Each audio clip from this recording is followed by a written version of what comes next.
평강의 왕이시며 만유의 주인이신 하나님, 끝없는 사랑과 은혜로 우리의 삶을 붙드시고 인도하심을 감사드립니다.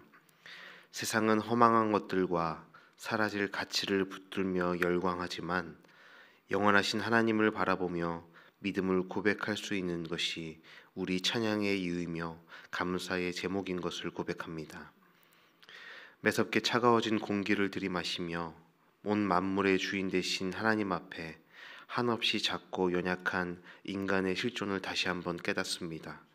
우리의 생사 화복이 온전히 주님께 있음을 고백하오니 지키시고 보호하여 주시옵소서.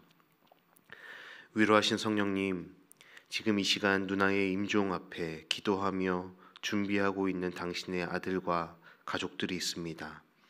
사랑하는 누나가 천국으로 이사를 준비하고 있는데 주님, 그 모든 과정 가운데 함께하여 주시고 너무 힘들고 아프지 않도록 붙들어 주시옵소서. 또한 사랑하는 딸을, 사랑하는 누나를, 사랑하는 아내를 먼저 하나님 곁으로 보내야 하는 그 모든 가족들을 위로하여 주시고 떨리는 그 어깨에 주님 손 얹어 주시옵소서. 주님, 이 시간 세상에서 사업하는 교우들, 또 직장 생활하는 우리의 지체들을 위해 기도합니다. 경기가 너무 좋지 않고 사업체를 운영하는 것이 너무 버겁고 힘든 시기입니다. 주님, 붙들어 주시고 지켜주셔서 큰 어려움 때문에 좌절하고 낙심하지 않도록 인도하여 주시옵소서. 때론 실패를 경험하기도 하고 계획했던 대로 되지 않는 현실에 실망하기도 할지라도 그런 상황들 때문에 완전히 주저앉지 않도록 언제나 주님께서 동행하시고 또 중요한 결정 앞에서 먼저 하나님의 뜻을 구하며 기도할 수 있는 모든 교우들 되기를 원합니다. 돈과 소유, 명예와 욕망을 위한 삶이 아니라 그 모든 가치와 과정을 통해 하나님의 뜻을 드러내고 세상 속에 하나님 나라를 확장하는 데 우리 교우들의 사업체와 직장, 생업을 사용하여 주시옵소서. 또한 직장에서 열심히 일하며 노력하는 당신의 자녀들을 기억하여 주시옵소서. 세상의 냉혹한 현실 앞에서도 기쁨과 감사를 고백하는 믿음 주시고 어렵고 힘들 때에도 주님께서 주신 힘으로 넉넉히 이겨낼 수 있는 모든 교우들 되게 하여 주시옵소서. 이 시간 말씀을 들을 때 바울의 마지막 이 편지가 지금 나에게 들려지고 읽혀지는 편지가 되게 하여 주시옵소서. 신앙생활을 하며 어느새 익숙해지고 무뎌져서 습관적으로 반복하고 있는 예배와 신앙을 향한 도전이 되게 하여 주시옵소서. 말씀을 듣는 우리의 심령에도 복음을 향한 구령의 열정을 회복시켜 주시고 부르시고 맡기신 삶의 자리에서 때를 얻든지 못 얻든지 복음 전도자의 삶을 신실하게 살아가겠다 결단하는 주의 자녀들 되도록 우리 가운데 일하여 주시옵소서. 감사드리오며 내 곁에 서서 응원하시고 힘주시는 예수 그리스도의 이름으로 기도드립니다. 아멘. 오늘 우리에게 주시는 하나님의 말씀은 디모데후서 4장 9절로 22절까지의 말씀입니다. 디모데후서 4장 9절로 22절까지의 말씀 저와 여러분이 한 절씩 교독하시고 마지막 22절 말씀은 함께 읽겠습니다. 하나님의 말씀입니다. 너는 어서 속히 내게로 오라. 데마는 이 세상을 사랑하여 나를 버리고 데살로니가로 갔고 그레스게는 갈라디아로 디도는 달마디아로 갔고 누가만 나와 함께 있느니라. 네가 올 때에 마가를 데리고 오라. 그가 나의 일에 유익하니라. 두기고는 에베소로 보내었노라. 네가 올 때에 내가 드로아 가보의 집에 둔 겉옷을 가지고 오고 또 최근 특별히 가죽 종이에 쓴 것을 가져오라. 구리 세공업자 내게 해를 많이 입혔음에 주께서 그 행한 대로 그에게 갚으시리니 너도 그를 주의하라. 그가 우리 말을 심히 대적하였느니라. 내가 처음 변명할 때에 나와 함께한 자가 하나도 없고 다 나를 버렸으나 그들에게 허물을 돌리지 않기를 원하노라. 주께서 내 곁에 서서 나에게 힘을 주심은 나로 말미암아 선포된 말씀이 온전히 전파되어 모든 이방인이 듣게 하려 하심이니 내가 사자의 입에서 건짐을 받았느니라. 나를 모든 악한 일에서 건져내시고 또 그의 천국에 들어가도록 구원하시리니 그에게 영광이 세세 무궁토록 있을지어다. 아멘. 브리스가와 아굴라와 및 오네시보로의 집에 문안하라. 에라스도는 고린도에 머물러 있고 드로비모는 병들어서 밀레도에 두었으니 너는 겨울 전에 어서 오라. 으블로와 부데와 리노와 글라우디아와 모든 형제가 다 네게 문안하느니라. 나는 주께서 내 심령에 함께 계시기를 바라노니 은혜가 너희와 함께 있을지어다. 아멘. 오늘도 함께 또 귀한 말씀 또 함께 나누면서 또 하나님께서 우리 각자에게 주시는 도전과 위로를 함께 누릴 수 있기를 바랍니다. 오늘은 본문은 이 사도 바울의 마지막 편지 중에서도 가장 마지막 부분입니다. 바울이 이 편지를 쓸 때는 순교를 앞두고 로마 감옥에 갇혀 있었던 때이지요. 바울의 2차 투옥은 1차 투옥과는 달랐습니다. 1차 투옥은 예루살렘에서 유대인들에게 구타를 당하고 그것에서 촉발된 유대인들과의 논쟁에 대해 바울 자신이 로마 시민권자이니 네로 황제에게 직접 재판을 받겠다라고 재판을 신청하고 그 결과를 기다리고 있던 가택 연금 상태였습니다. 그런데 2차 투옥은 달랐습니다. 주 64년에 로마에 큰 화재, 대화재가 일어났는데 그 화재를 일으켰던 로마 황제 네로 황제는 기독교인들이 그 일을 저질렀다라고 누명을 씌웠습니다. 그리고 본격적으로 기독교인들을 잡아서 박해하고 순교 죽이기까지 하였습니다. 본격적으로 기독교인들을 향한 박해가 행해지던 상황에 바울이 투옥되어 있는 것입니다. 1차 때는 곧 석방되었지만 지금 이 편지를 쓰고 있는 상황은 실제로 처형을 기다리고 있는 상황이었습니다. 그리고 이 편지를 쓴 뒤에 얼마 후에 아마도 로마에서 이 바울은 순교 당했을 것입니다. 죽음을 앞에 둔 상황에서 바울이 사랑하는 영적 아들이었던 디모데에게 마지막으로 편지를 쓰고 있는 겁니다. 이 글을 읽어 내려가면 단순히 한 노인의 감정적인 편지가 아니라는 것을 알 수 있습니다. 본문을 읽어보면 바울이 2번이나 반복하여서 디모데에게 요청하는 것이 있지요. 9절과 21절에 9절에 먼저 너는 어서 속히 오라 라고 말하기도 하고 또 21절에는 너는 겨울 전에 어서 오라 라고 디모데에게 요청합니다. 속히 오라, 어서 오라라는 빨리 나에게 와 달라라는 요청을 디모데에게 하고 있습니다. 여러분, 이렇게 바울이 디모데를 급하게 찾는 이유가 무엇일까요? 바울 자신이 죽기 전에 사랑하는 디모데를 보고 싶었던 인간적인 그리움도 물론 있었을 거예요. 하지만 그보다 중요한 이유가 있었다고 생각합니다. 자신이 죽고 난 후에도 복음 전파와 그 복음 전파 사역이 계속해서 이어지도록 바울은 지금 감옥 안에서 준비를 하고 있는 겁니다. 본문을 깊이 묵상하면 바울의 간절한 마음, 그가 끝까지 붙잡은 믿음, 그리고 복음에 대한 열정이 고스란히 남아 있다라는 것을 읽을 수 있습니다.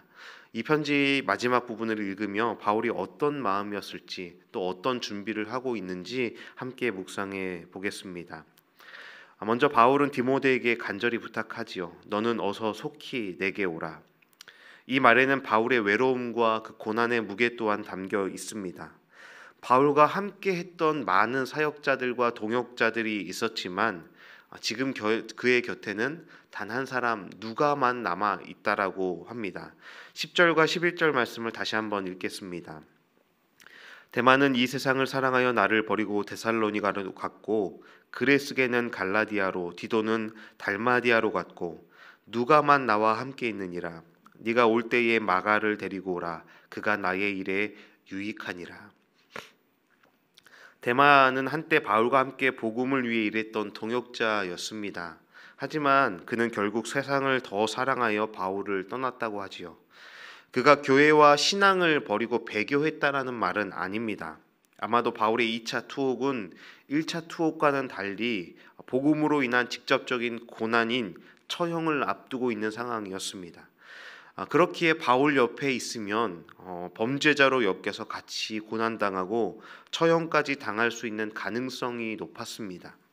그래서 대만은 고난을 피해 다른 지역에서 사역을 하기 위해 이동한 것이라 볼 수 있습니다. 대만은 하지만 복음 때문에 갇힌 바울을 부끄러워한 것이고 더 나아가 복음 자체를 부끄러워한 것이죠. 그레스게와 디도 역시 다른 지역으로 떠났습니다. 이들 또한 바울을 버린 것은 아니었지만 바울이 혼자 있다라는 사실은 변하지 않았습니다. 하지만 바울은 그들을 원망하거나 비난하지 않습니다. 단지 있는 그대로의 사실을 말하고 있는 것이죠. 그런데 바울은 디모데에게 한 사람을 데리고 와달라고 요청합니다. 마가를 데리고 와달라라고 합니다.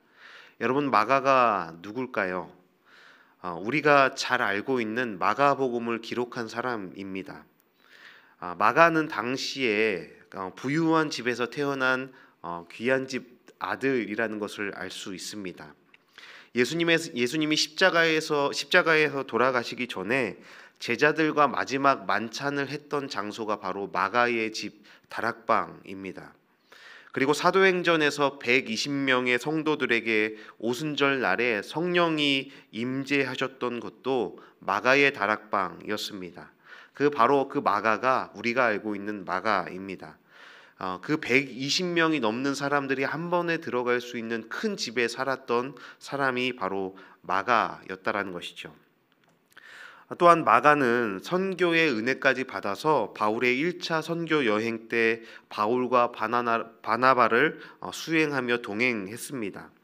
그런데 그들이 밤빌리아를 지나고 버가라는 곳까지 이동했는데 아마도 부잣집 출신이어서 그랬는지는 모르겠는데 아니면 나이가 너무 젊어서 그랬을지 모르겠지만 너무나 이 마가는 힘든 여정을 견디기 어려워했습니다. 그래서 도중에 선교 여행을 포기하고 예루살렘으로 무책임하게 돌아가 버렸습니다. 그래서 선교 여행에 큰 지장을 초래한 인물이 또한 마가였습니다. 그렇게 젊고 철없는 마가를 바울은 이해하지 못했고 그의 무책임한 행동을 용납할 수가 없었습니다.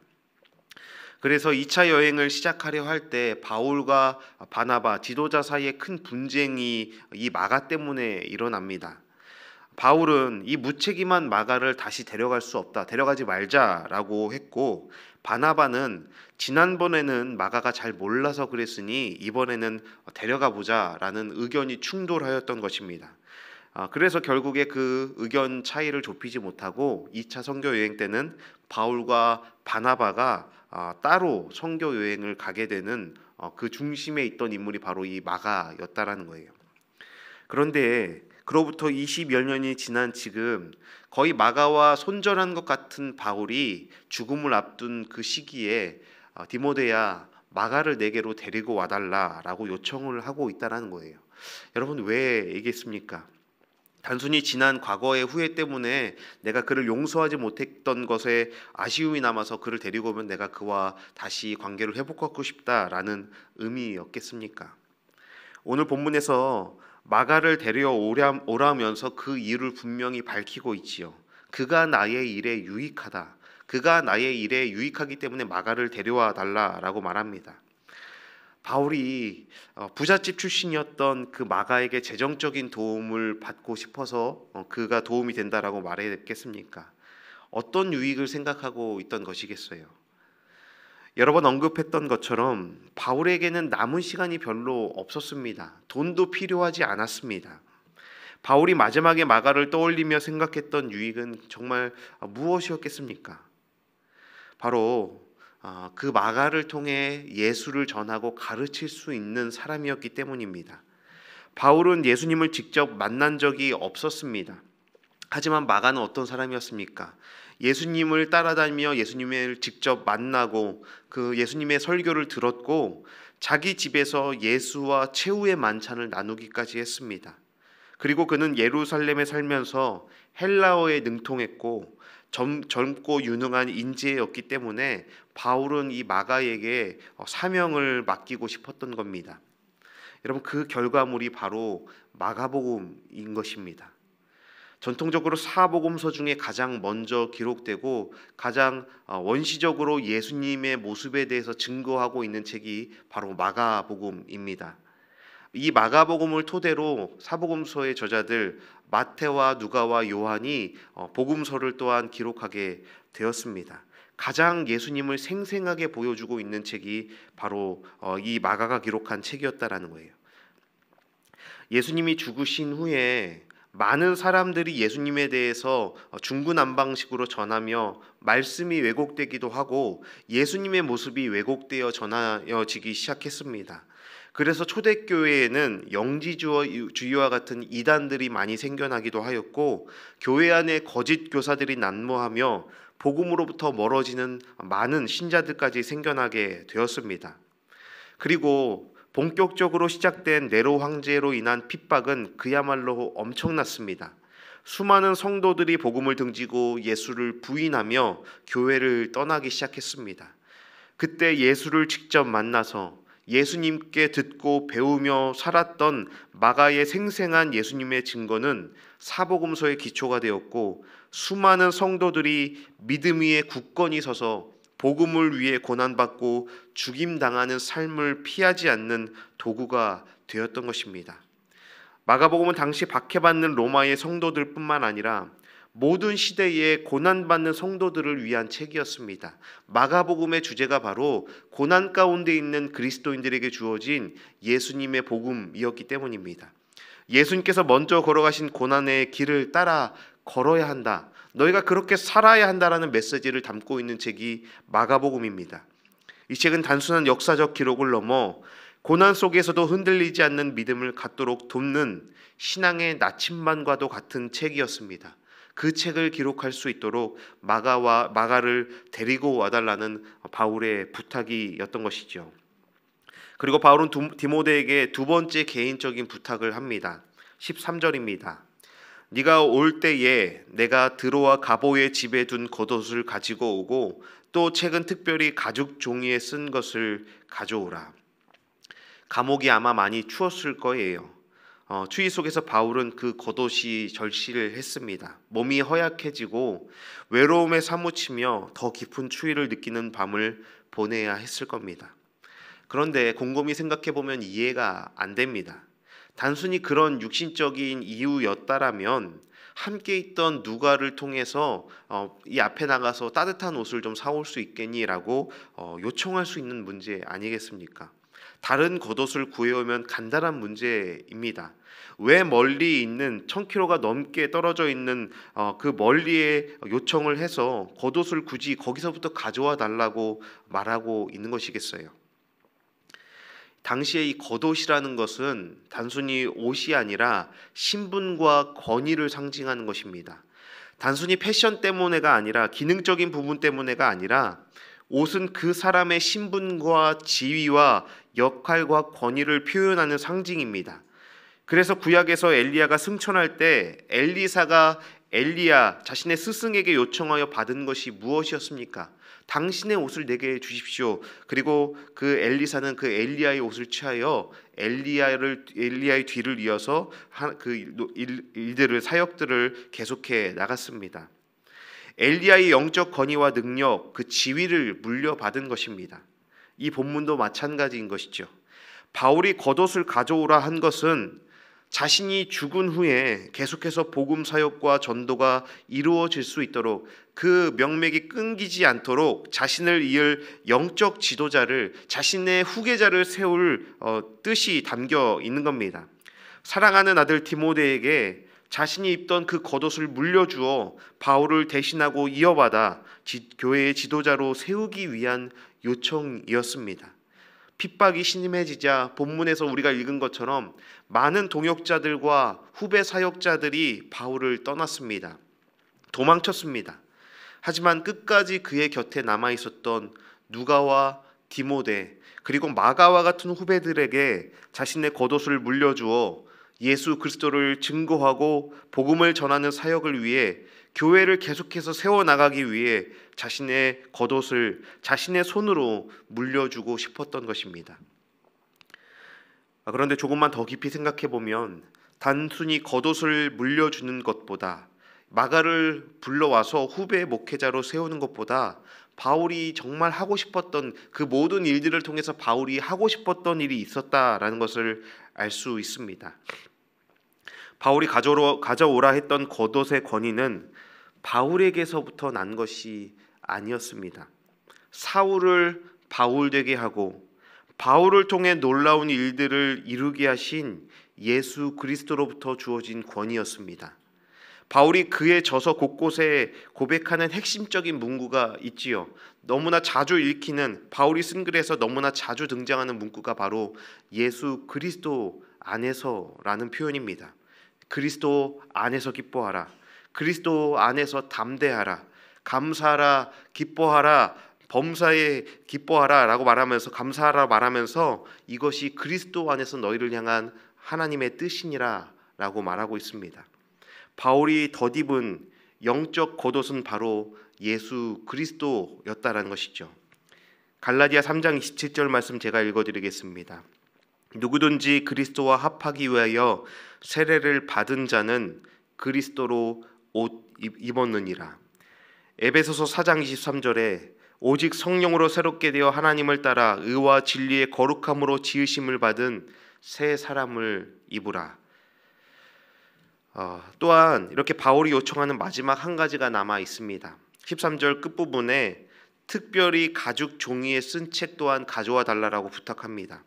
이 책은 구약 성경일 수도 있지만 쓴 책이라는 의미를 통해 볼 때 바울이 복음을 전하며 사역하며 기록한 예수님에 관한 책, 복음에 관한 책이었을 겁니다. 예수님의 사역과 이적들, 가르치시고 전하였던 하나님 나라의 복음을 정리하여 기록한 책이었을 거예요.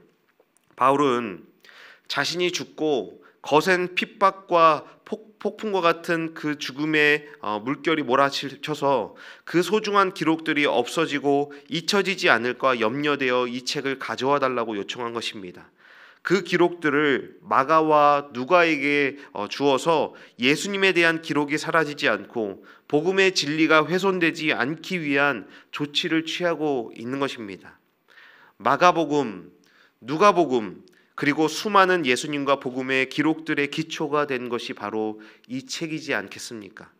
마가를 데려와 예수님에 관한 생생한 기록과 증거들을 보존하고 복음과 진리를 지켜내는 것, 겉옷을 가져와 자신의 뒤를 이을 후배 목회자와 사역자를 세워 계속해서 복음 사역이 이어지고 예수님이 증거되게 하는 것, 자신이 기록한 책을 가져와 예수님의 사역과 자신의 복음 여정이 전해지고 고난과 핍박 가운데서도 믿음의 선한 싸움을 자신이 모두 끝마쳤음을, 그러니 고난과 핍박 가운데 있는 모든 성도들도 그러해야 한다라는 강력한 메시지와 도전을 주고 바울은 그 준비를 감옥 안에서 행하고 있는 것입니다. 사랑하는 여러분, 그렇게 바울은 자신의 마지막을 준비하며 조급할 수밖에 없었던 거예요. 자신에게 남은 시간을 감옥 안에서 신세한탄이나 하며 허비할 수가 없었습니다. 몸은 점점 더 쇠약해지고 감옥 안에서 할 수 있는 것은 없었지만 바울은 여전히 복음의 열정이 가득했고 예수님을 향한 사랑과 충성이 가득한 누구보다 뜨거운 전도자였기 때문입니다. 16절과 17절 말씀을 제가 읽어드리겠습니다. 내가 처음 변명할 때에 나와 함께한 자가 하나도 없고 다 나를 버렸으나 그들에게 허물을 돌리지 않기를 원하노라. 주께서 내 곁에 서서 나에게 힘을 주심은 나로 말미암아 선포된 말씀이 온전히 전파되어 모든 이방인이 듣게 하려 하심이니 내가 사자의 입에서 건짐을 받았느니라. 내가 처음 변명할 때에 1차 투옥 때 재판장 앞에서 그렇게 변명하고 항변할 때에는 많은 사람들이 나와 함께 했지만 지금 나와 함께한 자가 아무도 없다.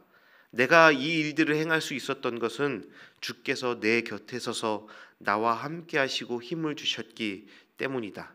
그 일들을 통해서 하나님께서 원하셨던 것은 나를 통해서 말씀이 온전히 전파되고 모든 이방인들이 그 말씀을 듣게 하려 하심이다.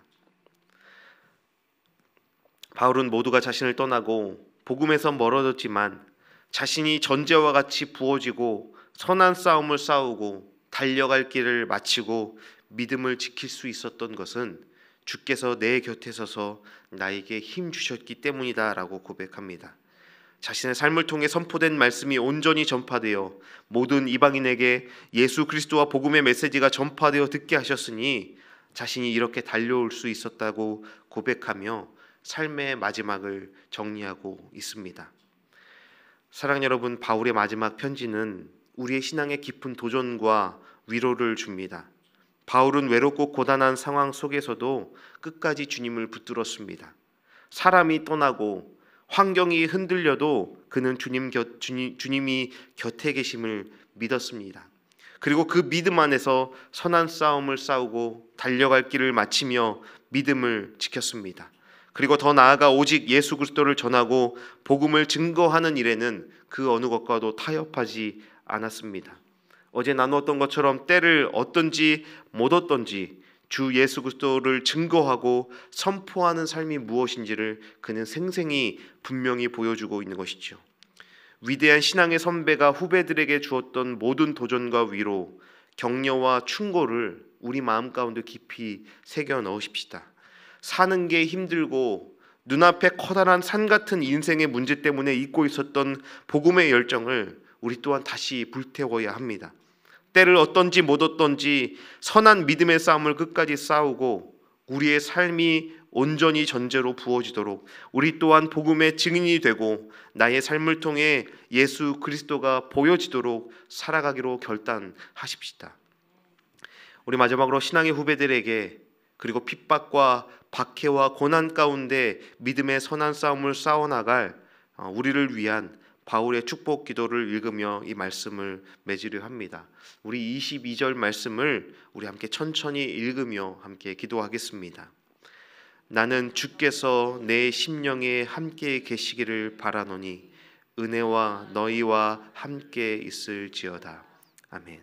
함께 기도하시겠습니다. 사랑의 하나님, 오늘도 말씀으로 우리를 깨우시고 도전하시니 감사합니다. 바울처럼 우리의 삶도 복음을 위해 선한 싸움을 싸우고 달려갈 길을 마치며 믿음을 지켜내는 인생이 되게 하여 주시옵소서. 주께서 언제나 나의 곁에 계시며 나의 힘이 되심을 믿습니다. 외롭고 힘겨운 순간에도 우리가 주님을 의지하며 우리의 삶 또한 당신의 복음과 영광을 위한 거룩한 도구가 되기를 소망합니다. 오늘 하루도 주님께서 주시는 은혜로 살아가게 하시고 우리의 삶의 걸음걸음마다 복음을 전하며 예수님의 빛을 드러내는 통로가 되게 하여 주시옵소서. 감사드리며 우리의 소망 되신 예수님의 이름으로 기도드립니다. 아멘. 함께 기도하시겠습니다.